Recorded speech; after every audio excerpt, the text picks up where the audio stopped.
Good afternoon, Year 9, and welcome back after Easter. I hope you managed to have a nice time, even under the current circumstances. Hopefully you got out and got a bit of sun and so on. Couldn't see your friends, I guess, apart from online, but still I hope you're all looking a bit brown and a bit ready for whatever type of summer it is we're going to have. Anyway, it's nice to speak at you all again.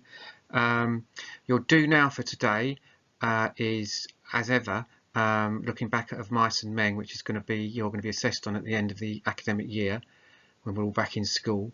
And I just want you to think now about which character in Of Mice and Men do you think is the loneliest and why? Just stop it there and write a little paragraph that explains that. Then when you've done it, come back. And here was my answer. I thought Curly's wife, because she has nobody to talk to at all. She can't have any type of conversation really, and her husband is, insanely jealous. So she's really, completely cut off. You could have had the stable buck possibly, but if you can make a case for any of them, then that's fine. I mean, you could say that Lenny and George are isolated by the mental illness that's involved in their relationship. But anyway, that was mine, Curly's wife. And now we'll move on to the next slide. Well, we're carrying on for the next 4 weeks with the module that we were doing at the end of last term, which is all to do with paper 2. So short stories, creative writing, and also looking at language and structure and its effect on the reader. And that's what we're going to be doing today. To explore, the learning objective is to explore a writer's word choices and the effect they have on the reader. But your title is Writer's Word Choice and its effect on the reader. That should really be obviously writer's word choices, otherwise that apostrophe is in the wrong place. I'm sure one or other of you would have picked up on that, but there we are. What writer's word choices and its effect on the reader.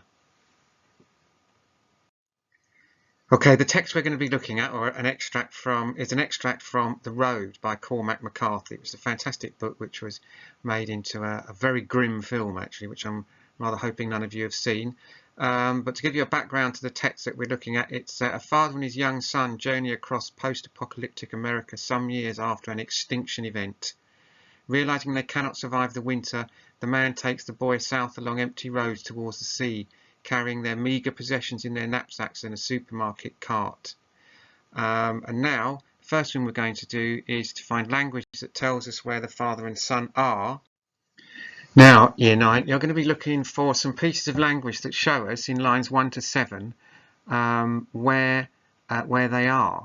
Now, we need to dig a little deeper than just he woke in the woods. That obviously straight away tells us that they're in the woods. We need something that tells us a bit more about where they are. Contextually, they're not just in the woods on a Sunday afternoon walk, are they? Something has gone apocalyptically wrong and they're terrified and so on. So I think if it was me, and I would be looking at something like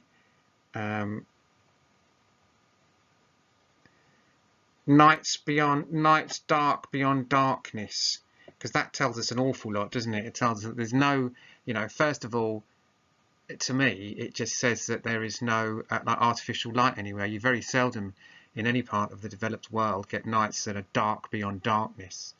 So that's given you a little example there.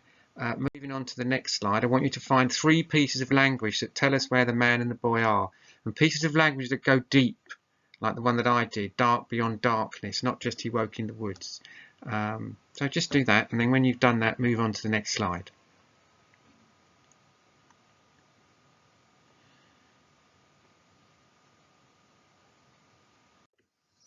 Right, I'm going to find you one piece of language and one piece of structure which you can use as a model for the 3 other paragraphs that you're going to write, 2 language and 1 structure. So straight away, I think I like the simile, like pilgrims in a fable swallowed up and lost.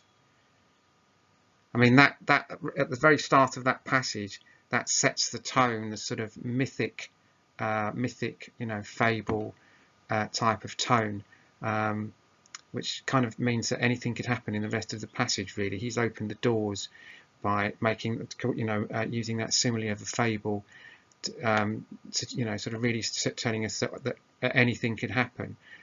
So I'm going to, like, pilgrims in lost. Oh, I'm so bad at this. Right. Let me just get rid of that.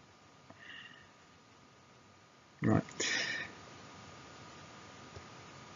Like pilgrims in a fable, swallowed up and lost. So pilgrims, you could focus in on that word as a language choice. Pilgrims are people who travel long distances to worship. So it's got a sort of superstitious kind of religious feel to it. In a fable, and the word fable is a fable is kind of like a fairy story that has a moral heart. So you could look at the connotations of both those words. Now, structurally, what's interesting about all of Cormac McCarthy's writing in this book is that there are no commas in it, which gives it a very it gives it a lot of weight. I find it makes it seem commas would seem almost frivolous in given the nature of the material that he's delivering, and I think it really works. So that would be my structural point. There are other ones to do with the lengths of sentences and so on, and the delivery of information at different times through the paragraphs, but I'm going to leave that for you to work out. So on to the next slide. Now you're going to be answering this question: how does the writer use language and structure here to present the man's dream? And we're going to do a thing called the 3-sentence paragraph. We use this for analysing language and structure. So there it is. Look, 1, 2, 3. The writer uses, if you use the example I did, he uses the simile in the phrase, and then put the quote in there to present, and then your close word analysis. The choice of the word fable, perhaps if you were using mine, insert word from quotation here, suggests a sort of mythic, legendary feel to the piece of writing, and this makes the reader think that perhaps anything could happen. You might want to, I mean, I think the explanation on the slide is probably better than the one that I've just given, so I'm sure you won't have any trouble with that. If you do, just drop me an email, which is on the first slide of the presentation.